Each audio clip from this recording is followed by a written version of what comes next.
Siapa sangka teman-teman, di tahun 2026 ini ada seorang Gen Z yang pernah melakukan pesugihan dan menjadi kaya raya.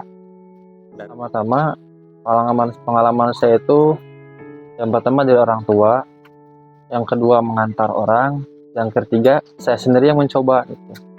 Jadi Kang Asep ini mendapatkan wanita cantik, lebih cantik daripada artis manapun di dunia. Yang kedua, mendapatkan 600 juta yang ada di dalam kantongnya Melihat sih bukan dari dapat. pesugihan.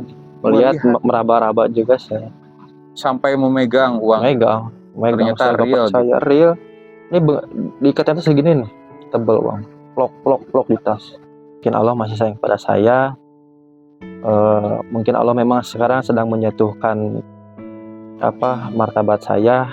Bisa jadi ini adalah jalan untuk saya kembali sukses, tapi lewat cara Allah gitu.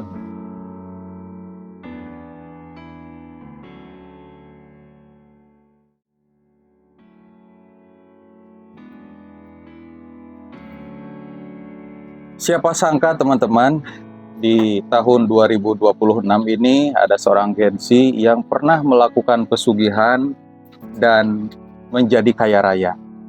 Dan beliau ini adalah seorang anak ya, Gen Z, yang pernah melakukan pesugihan tersebut dan menjadi kaya raya. Namun sekarang sudah bertaubat dari tindakan tersebut. Nah, video ini nanti akan menceritakan ya Kang Asep yang bertaubat dari pesugihan tersebut.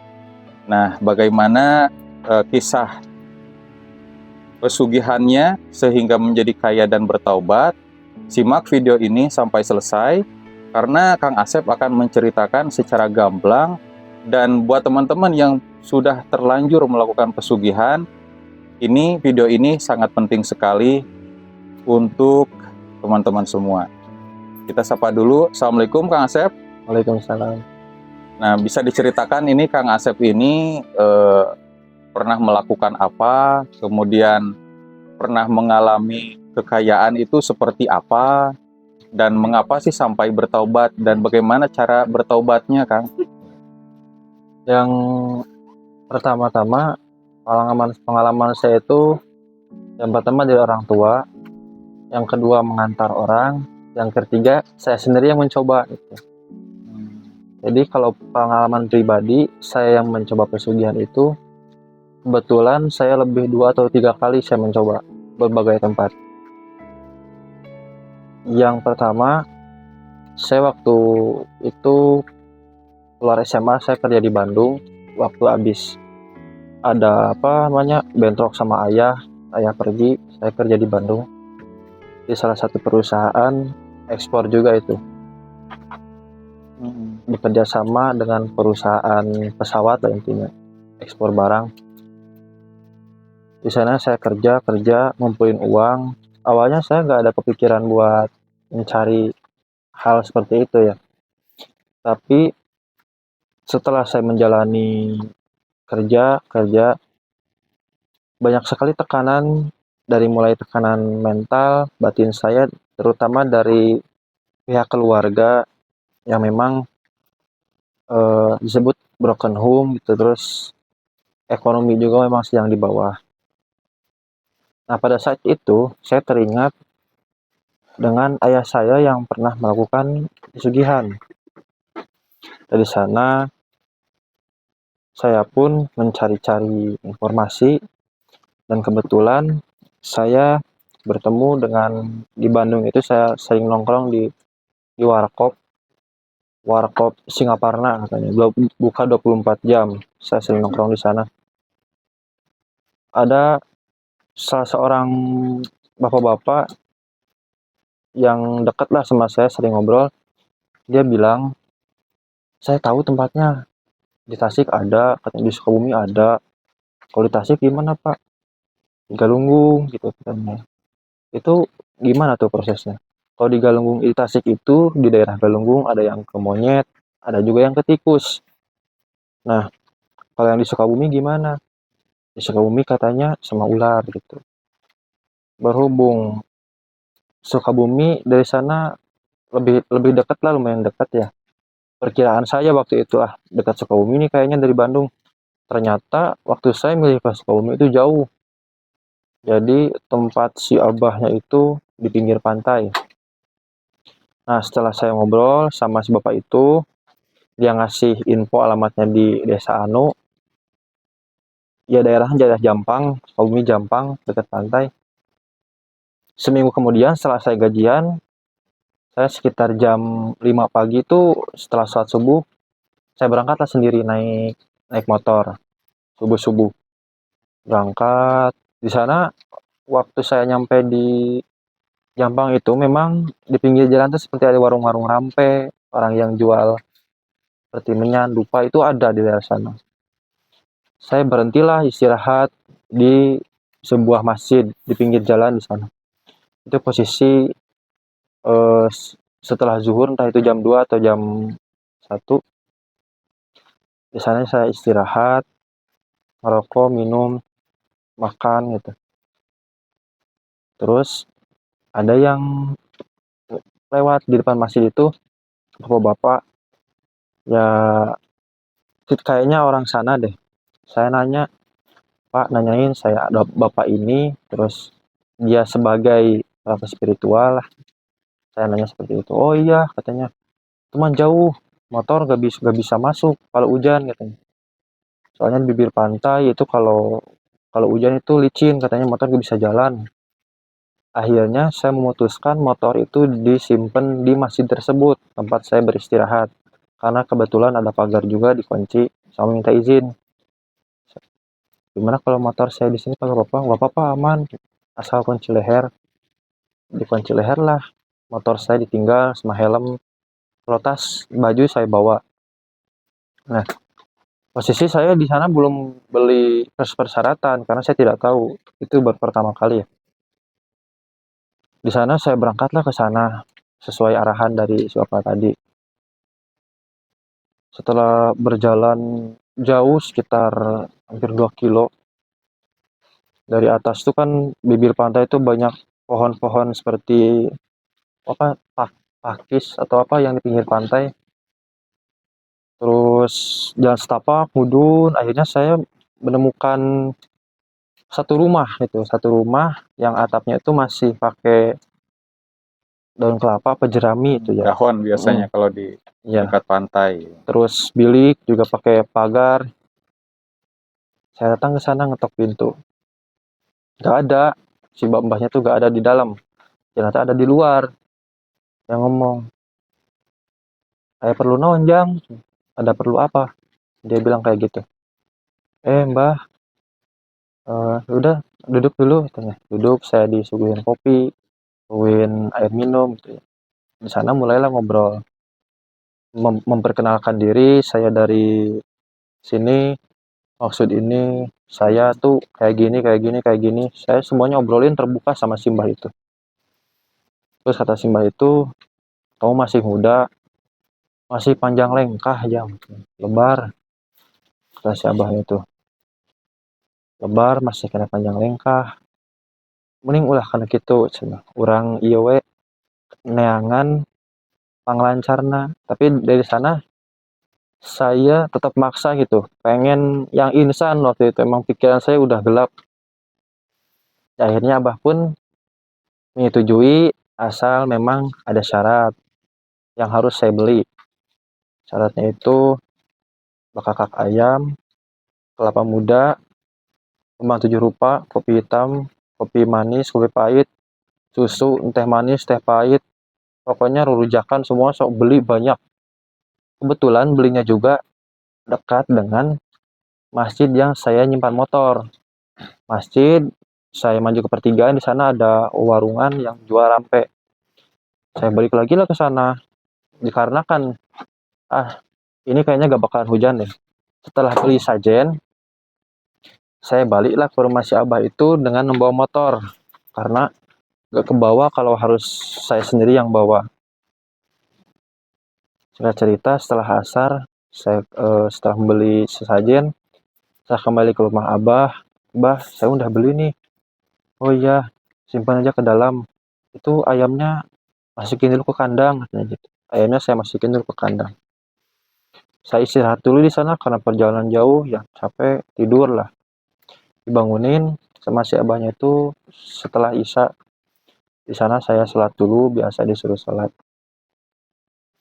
Di sana si abahnya itu bilang, nanti kamu jam 9 malam harus mandi dulu di sungai yang airnya itu menuju ke pantai gitu. Jam 9 malam saya sama simbahnya tuh ya diantar lah berdua ke bibir pantai yang sungai airnya itu langsung masuk ke pantai. Di sana saya mandi, disuruh membersihkan diri pakai kembang juga. Cuman siabahnya tuh bilang kayak gini, setelah mandi kamu jangan pernah ngelihat ke belakang, jangan pernah nengok gitu. Saya nanya, kenapa bah? Gak usah banyak tanya, jangan nengok ke belakang. Ya akhirnya saya turuti lah, setelah mandi saya pakai sarung lagi, jalan, saya gak lihat ke belakang walaupun penasaran pengen nengok, tapi ya karena pantrangan, karena saya bertekad banget tuh waktu itu, saya gak ngeliat ke belakang, entah ada apa tuh di belakang. Setelah mandi sekitaran jam 10 saya kembali ngerokok, ngopi. Jam 11 mulai saya dikasih wiridan dalam kertas dan menulis. Terus memulailah ritual di kamar khusus. Kita sesajen yang tadi sore saya beli itu di nampan atau bahasa Sundanya itu nyiru, dimasukkan ke sana. Terus ayamnya itu yang jemelih, simbahnya, darahnya pun harus dicampur dengan darah saya, entah itu setetes atau 2 tetes. Tangan saya waktu di keset pakai pisau, darah saya dimasukkan ke dalam wadah darah ayam tersebut. Terus ayamnya dijadikan bekakak. Ya masuklah kita ke dalam ruangan ritual itu. Di sana simbahnya pun sumbat samit biasa mengeluarkan mantra-mantra. Saya di sana diberi wiridan atau ajian juga di sana. Saya fokus. Setelah itu si abahnya pun katanya, kamu lanjutin, nanti kalau ada yang datang, kalau ada apa-apa bilang sama mbah. Si abahnya keluar, entah pergi kemana dia. Saya sendiri tuh posisi sendiri di gubuk yang pencahayaannya itu di luarnya aja pakai obor, di dalamnya itu pakai damar, kalau bahasa Indonesianya itu kayak patromak lah, lampu yang lampion gitu. Lampion saya simpen di sini, masih ada dokumentasinya. Nanti saya kirim video sama fotonya, foto sajen sama video waktu saya melakukan ritual. Nah, di sana saya husu saja terus karena disuruhnya itu membacanya itu 1000 ya. Baca. Akhirnya pada sekitar jam setengah 2-an itu di luar tuh saya mendengar ada yang nyanyi. Nyanyinya seperti sinden gitu nyanyi. Cuman suaranya itu dari dekat ngilang, jauh gak ada. Terus ada yang menggeram seperti suara harimau tapi kelihatan kedengarannya itu banyak gitu. Saya di sana kalau takut sih takut, cuman karena tekad saya yang kuat, saya lanjutin ngewirid. Setelah itu pergi, datang lagi. Yang datang itu yang terakhir itu dia ngetok-ngetok pintu, tok gitu kan. Di sana saya terus lanjut. Setelah beres, si mbah datang nanya, gimana? Ada yang datang nggak? Nggak ada bah. Cuman saya dengar ini. Oh iya itu katanya itu datang. Gitu. Cuman belum kamu belum bisa lihat kata si abah gitu. Nah malam keduanya kita ritual lagi. Itu ditikahkan lah saya masuk ke kamar itu yang sama di sana karena harus ada wali ya, jadi harus ada orang ketiga di sana. Jadi saya mau nikah, si mbahnya itu yang istilahnya tuh Pak Lebe kalau bahasa Sunda, satu lagi yang dari umat manusia tuh harus ada satu lagi. Kebetulan ada adiknya Simbah, dia panggil adiknya Simbah buat entah itu wali atau saksi buat saya ya. Dipanggil lah adik Simbah itu ke rumahnya untuk membantu prosesi ritual saya. Dilakukanlah ritual di sana ceritanya. Yang memang yang dilihat saya itu samar-samar. Pertama-tama tuh seperti orang datang itu ramai. Suasananya tuh banyak yang ngobrol. Terus ada yang lewat juga baju ke Badung. Terus saya mencium bau rokok juga, padahal di sana posisi emang ada rokok yang buat sajen. Cuma ini dari belakang mencium bau rokok, ada yang ngobrol gitu, ada yang ketawa. Di sana saya nunduk begini karena takut ya. Samar-samar saya di depan tuh melihat ada yang datang seperti dari Pulambu gitu. Pulambu datang 3 orang perempuan, terus yang satunya kakek-kakek, yang satunya ini nenek-nenek. Kakek-kakeknya pakai adat Sunda biasa, baju hitam komprang, ini pakai belangkon. Kalau yang perempuannya pakai baju kebaya pakai samping gitu. Ya cuman seperti itu, memang mereka itu nggak ada belahan di atas bibir ini nih. Di sana saya nunduk, terus si abahnya pun berjabat tangan dengan salah satu kakek yang datang dari Pulambu itu dan membaca mantra. Mantranya itu ya yalo yalohu datna sing puring. Ya pokoknya ya yalohu. Gitulah pokoknya, saya gak bisa bacain mantranya. Ya, bukan takut datang, takut disalahgunakan. Bahasa Jawa apa Sunda zaman dulu itu. Nah, setelah berjabatan tangan gitu, udah katanya kamu udah sah jadi suaminya dia tuh. Terus gimana lagi, Bah? Ya kamu sekarang pulang. Kamu harus pulang, jangan jangan apa? Jangan kemana-mana dulu. Kamu dari sini harus pulang. Tapi kan di rumah saya kan banyak orang. Ya, kamu cari tempat, kamar khusus. Di rumah juga kamu harus ritual lagi. Kamu gak bisa pulang sini kaya. Ritual lagi, ada sajian lagi. Nah, saya apa aja, Bah, sajiannya? Ikan mas goreng, terus kembang 7 rupa, dupa gitu kan, ya, rujakan biasa gitu. Cuman sesajennya tuh gak sebanyak waktu pertama kali saya ritual. Memang setiap pesugihan itu yang beratnya itu waktu awal, waktu kesininya ringan. Pada malam Jumat, setiap malam Jumat ya, setiap malam Jumat pertama saya coba panggil ritual itu gak ada. Malam Jumat kedua itu yang datang itu suara hentakan di genteng, tuak gitu. Cuman nggak ada. Nah, pas malam Jumat ketiga kan pesugihan itu kalau nggak 3 minggu, 3 bulan, 6 bulan, 3 tahun. Jadi pas ketiga baru dia datang ke saya. Saya sehabis membaca mantra sendirian tuh posisi, datanglah pintu kamar tuh diketuk, tok tok tok, Kang, kan gitu ya. Posisi itu angin itu ya udah kerasa lah, beda hawanya, beda suasananya, beda suhu. Dan itu saya posisi udah pakai celana dalam doang.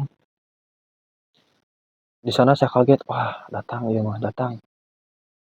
Memberanikan diri dong, karena saya udah terlanjur, saya buka pintu kamar, ternyata benar datang. Itu baru pertama kali ya seumur hidup saya melihat sosok seperti itu. Dia memakai samping segini, ya kelihatan lengkukan badannya. Terus kulitnya pun mulus. Mulusnya itu seperti samar-samar kuku licin gitu, seperti itu. Glowing cuman ya sepak lah, kayak mayat, cuman cantik banget. Mirip siapa barangkali? Ada artis yang mirip dengan artis itu? Gak, yang pernah saya lihat sih di dunia ini gak secantik itu. Cantik banget. Cantik banget. Cantik banget.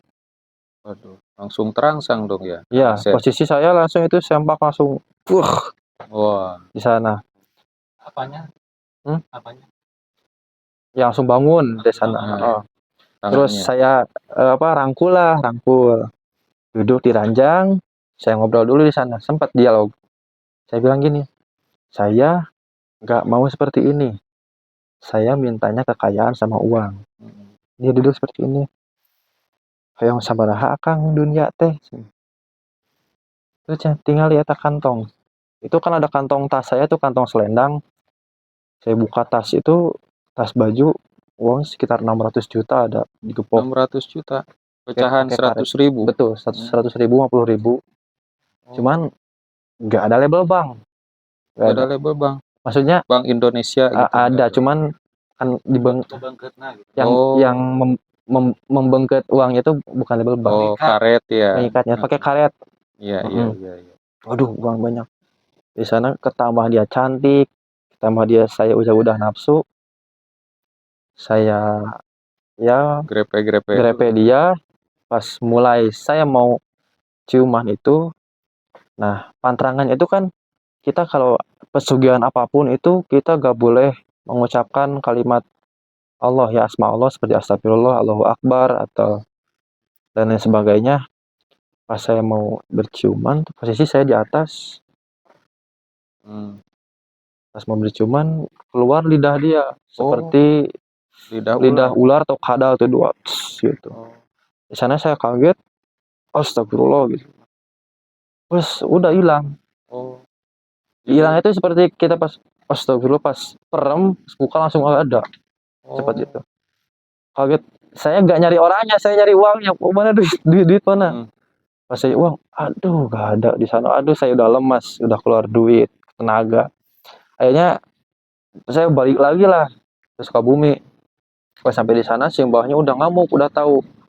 Naon sih kok dia sambil bawa golok gitu diusir. Ya mungkin karena hal tersebut mungkin ada efek samping juga ke si abahnya. Nah si abahnya marah juga ke saya dan diusir gitu. Jadi di pesugihan itu Kang Asep ini gagal kaya begitu gitu ya?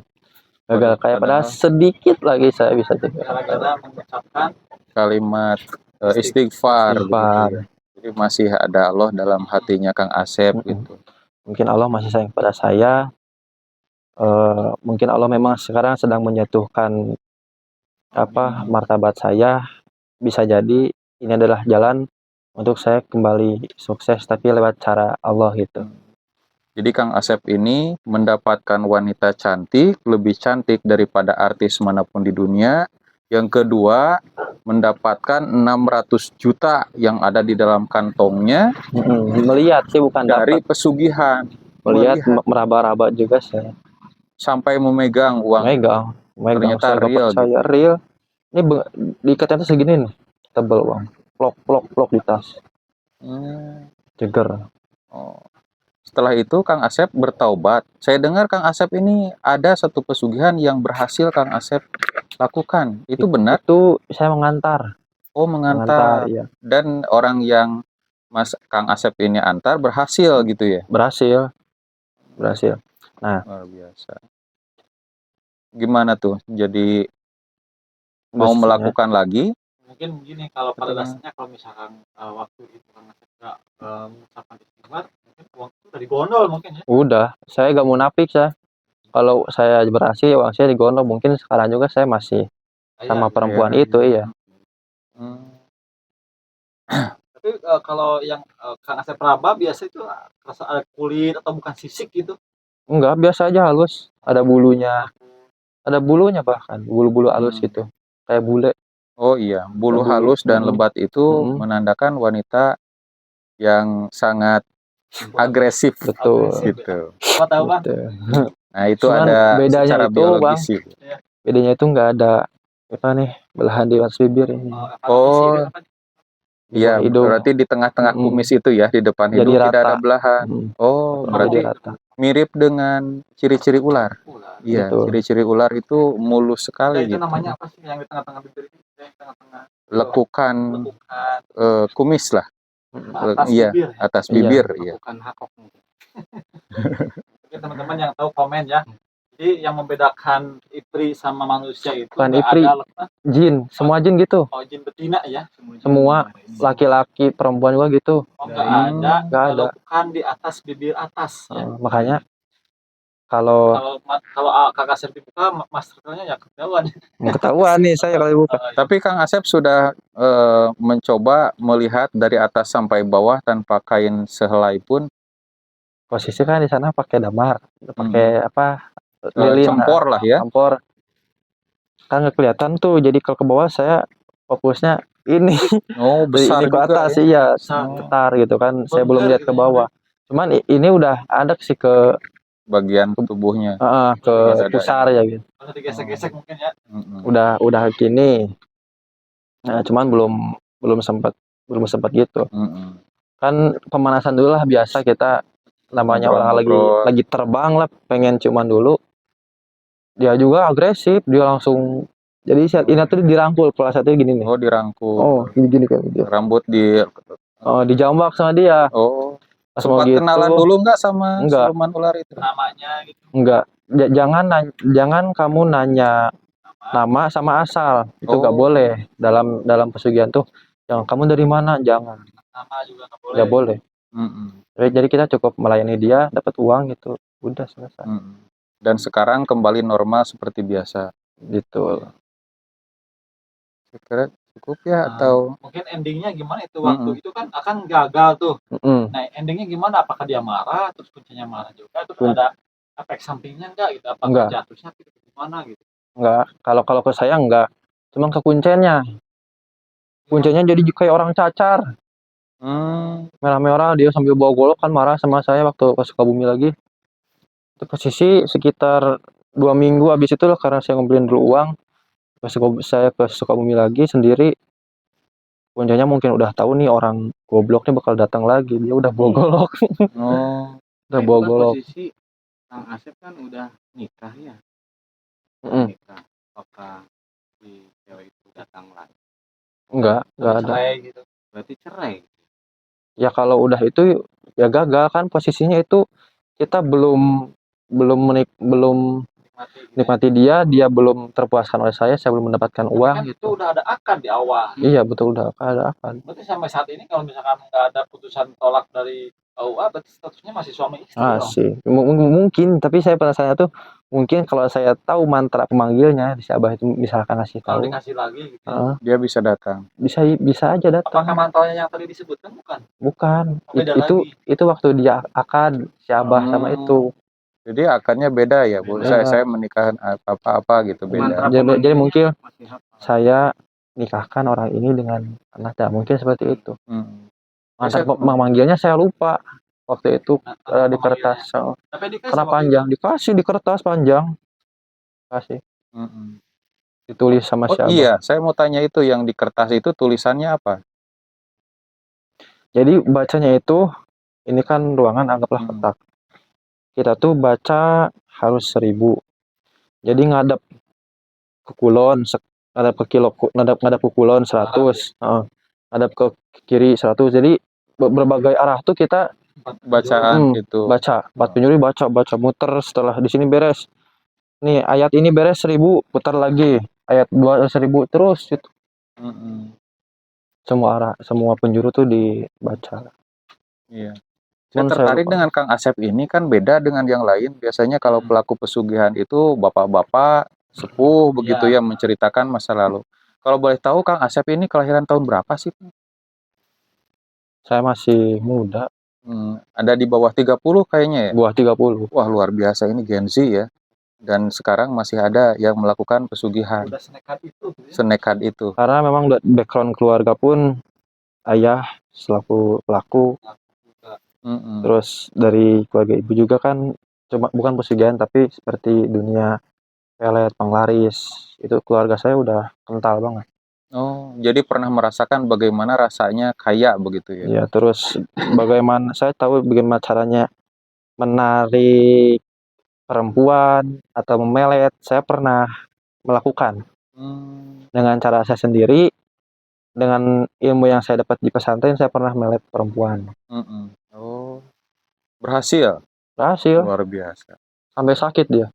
Oh, wah, ini bisa menjadi judul yang lain ya, di pembahasan yang lain. Nah, ini satu pertanyaan terakhir. Sebelum berhubungan dengan siluman ular tersebut, apakah Kang Asep ada ramuan herba yang diminum?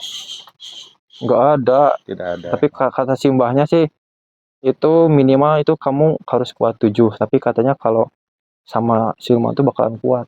7 kali Apa itu? pun. 7 kali. Oh, 7 kali 7 kali main. cerot keluar.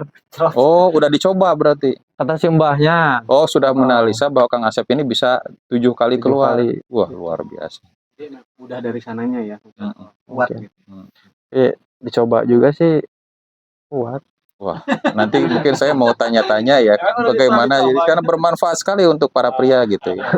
Terima kasih Kang Asep ya atas waktu dan informasinya. Mudah-mudahan Kang Asep selalu istiqomah dalam jalan kebaikan dan Amin, mendapatkan amin. rezeki yang berlimpah juga Amin. berkah.